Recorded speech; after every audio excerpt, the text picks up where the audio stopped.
Bangladesh Asia কাপের জন্য কবে স্কোয়াড ঘোষণা করবে বা এশিয়া কাপের স্কোয়াডের মধ্যে কোন কোন প্লেয়ার থাকবে বা কোন কোন প্লেয়ার থাকবে না, এই নিয়ে কিন্তু বাংলাদেশ ক্রিকেট ভক্তদের মনে খুবই আগ্রহ এবং বাংলাদেশ ক্রিকেট ভক্তরা জানতে চায় যে কবে এশিয়া কাপের স্কোয়াড ঘোষণা হবে।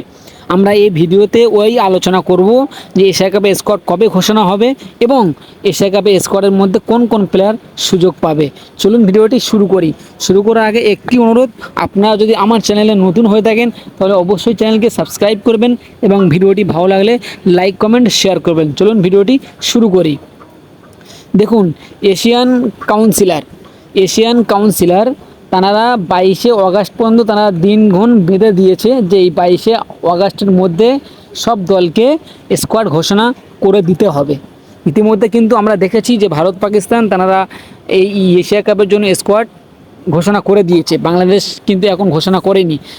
তবে শোনা যাচ্ছে বাংলাদেশ 1-2 দিনের মধ্যে এশিয়া কাপের স্কোয়াড ঘোষণা করে দিতে পারে। চলুন আমরা জেনে নিই যে এশিয়া কাপের স্কোয়াডে কোন কোন প্লেয়ার সুযোগ পেতে চলেছে। প্রথমে আমরা ব্যাটিংদের নাম বলবো, তারপরে বোলিংদের নাম বলবো। চলুন দেখে নেওয়া যাক কোন কোন ব্যাটার সুযোগ পেতে চলেছে। প্রথমে ওপেনিং হিসেবে খেলবেন তানজিদ তামিম এবং পারভেজ হোসেন ইমন।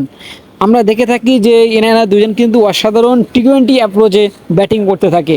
দুটি ওপেনার কিন্তু খুবই দুর্দান্ত অসাধারণ ব্যাটিং করে থাকে। এবং 3 নম্বরে সৌম্য সরকার, তিনি ব্যাকআপ ওপেনার। আমি কিন্তু এটা প্লেইং 11 বানাচ্ছি না বা প্রথম একাদশ বানাচ্ছি না, আমরা এটা মানে 15 সদস্য যে স্কোয়াড সেই স্কোয়াডটা আমরা বানাচ্ছি। 3 নম্বরে ব্যাকআপ ওপেনার সৌম্য সরকার এবং 4 নম্বরে লিটন কুমার দাস, তিনি তো ক্যাপ্টেন, তিনি তো অবশ্যই খেলবেন। এবং 5 নম্বরে তাওহিদ হৃদয়, তিনি অসাধারণ ব্যাটিং করে থাকে, তবে বর্তমান তার ফর্ম এখন ভালো নেই, তবে আমি আশা করছি এশিয়া কাপে তিনি ফর্ম ফিরে পাবেন আবার। এবং 6 নম্বরে শামীম হোসেন পাটোয়ারি, অসাধারণ ব্যাটিং করে থাকে। এবং 7 নম্বরে খেলবেন নাজমুল হোসেন শান্ত।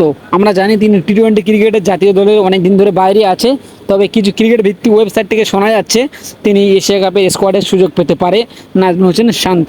এবং 8 নম্বরে জাকির আলী ওয়ানিক, তিনি অসাধারণ দুর্দান্ত ব্যাটার এবং তিনি তো কনফার্মই খেলবে।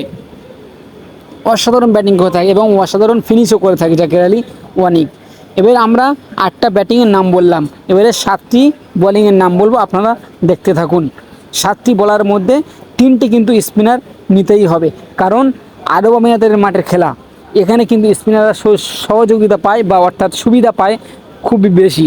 এবং চলুন 3টি স্পিনার আমরা বেছে নিই। প্রথমে শেখ মেহেদি, তিনি দুর্দান্ত অসাধারণ বোলিং করে থাকে। 2য় নম্বরে রিশাদ হোসেন, তিনি একটু হয়তো মার খায় কিন্তু তিনি মুহূর্তের মধ্যে ম্যাচের মুড ঘুরিয়ে দিতে পারে, এরকম অভিজ্ঞ আছে রিশাদ হোসেনের।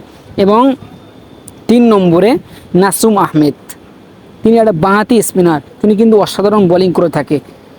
3টি স্পিনার। এবারে 4টি মিডিয়াম ফাস্ট বলার অর্থাৎ পেস বলার, 4টি বলার কে কে আসতে পারে। 2টি তো কনফার্ম, মোস্তাফিজুর রহমান এবং তাসকিন আহমেদ, এনারা দুজনে কিন্তু কনফার্ম খেলছেন।